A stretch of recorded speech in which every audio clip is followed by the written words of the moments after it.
Outras coisas, assim, que talvez seja estranho para você e para o público, a gente tira a luva epidérmica do cadáver, né? Às vezes o cadáver solta essa primeira camada de pele, que é a epiderme, e sai certinho uma luva. A mão dele sai com unha e tudo. Aí a gente vai lá, eu coloco umas 3 luvas para ficar um pouco maior, né? E visto a mão dele na minha mão. Fica até estranho a foto, assim. Se você ver a foto assim, você acharia estranho. Que vem com unha e tudo, né? Aí a gente vai, veste a luva, lava direitinho, trabalha nela, vai lá, pega e nós mesmos coletamos a impressão como se fosse na nossa mão, a mão do cadáver. É o mais comum. Isso é comum? Muito comum. Que isso, cara. Sério, muito comum. Sai tudo. Sai tudo? Tudo, certinho.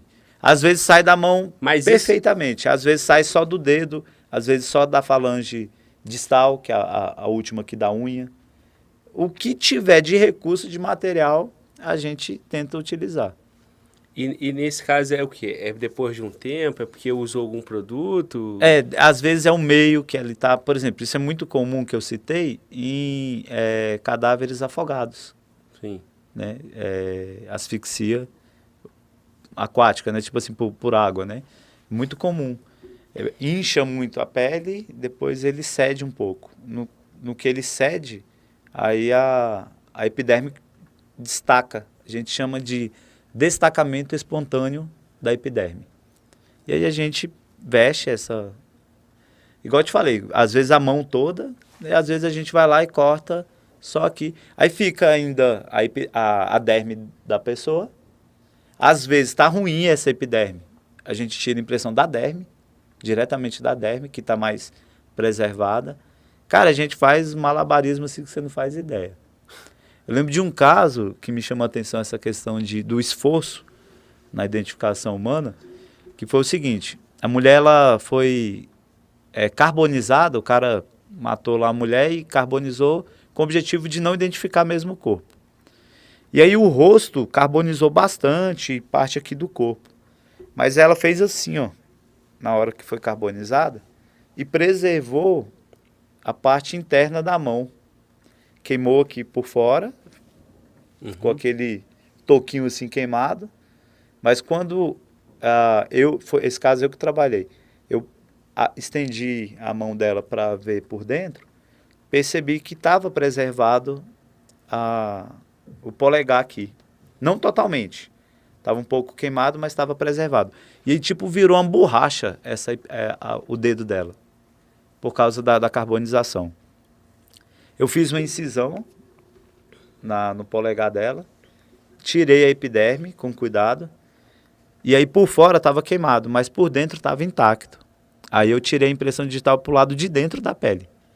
Só que quando você faz isso, a impressão ela é oposta, né? É como se fosse um espelho. Então, o que é crista vira suco, o que é suco vira crista. Aí eu consegui coletar a impressão, tive que jogar no programa, num programa de edição de imagem. Aí você vai lá e clica em espelhar a imagem. Aí você espelha ela e inverte. Aí a gente conseguiu identificar esse corpo. E tu falou crista e falou suco. O que seria isso? Crista, existe um certo relevo na nossa pele. Sim. Isso aí são as cristas. Quando você pega a sua identidade, você vê um desenhozinho lá preto, né? Sim. Aquele desenhozinho preto, ele corresponde às suas cristas. Sim. A parte alta da sua pele. E o que é branco? Branco. É o suco, é o intervalo dessa depressão que tem na pele. Entendi. Então, cristas e sucos. E aí, nesse caso, tu usou o lado de dentro da pele. O lado de dentro da pele. Então, invertia. Entendi. Aí a gente tinha que inverter a imagem. E é muito interessante isso que eu acho legal na nossa profissão, né?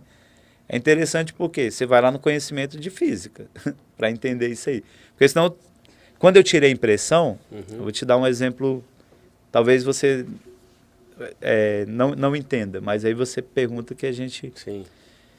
Se é uma presilha externa, uma classificação da impressão digital, quando eu tiro para o lado de dentro, ela ficaria uma presilha interna.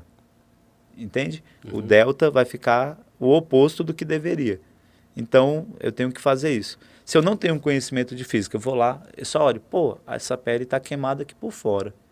Vou tirar para o lado de dentro, então. Tirei, aí quando você olha lá no papel, pô, é uma presilha interna, aí você pega o documento padrão, que é quando você fez a sua identidade, esse é o documento padrão. Sim. Aí eu olho, não, pô, o polegar direito do cara é uma presilha externa, então não coincide. Não, Entendeu? Por quê? não vai identificar. Não vai identificar. Porque a gente trabalha dessa forma. A gente precisa ter um documento padrão e um documento questionado. Então, para nós, todo o corpo que chega lá no IML é o número tal. Quem é essa pessoa? Entenda, não é questão de desumanização. É que a gente precisa que seja dessa forma. Eu tenho um documento, uma impressão questionada. Essa impressão supostamente pode ser do Glauber. Não, você não vai ter que morrer, né, Glauber? Não. Mas supostamente é do fulano. Como que eu vou ter certeza se é ou não? Comparando com o documento padrão. Por isso que a gente coleta as impressões digitais quando você vai lá fazer identidade, né? E aí a gente recorre aos institutos estaduais. Né? Sim.